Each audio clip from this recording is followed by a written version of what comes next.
அன்பர்களுக்கு வணக்கம். நம்ம கால தேச வர்த்தமானம் என்ற ஒரு நியதி இருக்கிறது.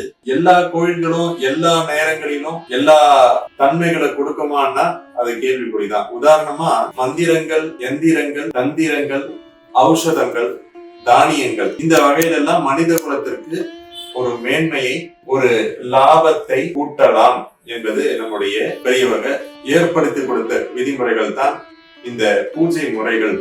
அப்படின்னா பூஜை முறைகள் அப்படின்னா சுவாமிகளுக்கு மட்டும் இல்ல, அந்த நம்ம உடல் தன்மைக்கு ஏற்றவாறு தன்னை வலுப்படுத்திக் கொள்வதற்காகவும் தன்னுடைய மனதினை வலுப்படுத்திக் கொள்வதற்காகவும் ஏற்பட்ட சாதனம் தான் இந்த பூஜைகள்.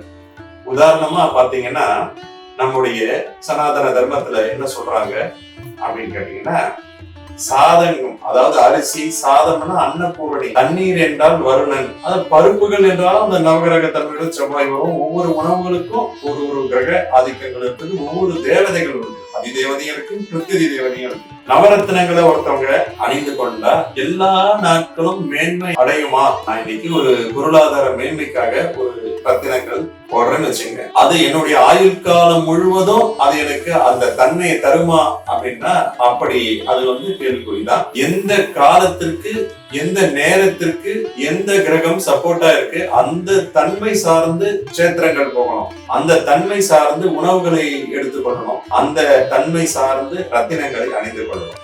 இந்த 3 விஷயங்களை கடைபிடிச்சா நம்ம அவங்களுடைய வாழ்க்கையில ஏற்படக்கூடிய இன்னல்களுக்கு இந்த உபாதைகளை குறைக்கக்கூடிய தன்மை உண்டு.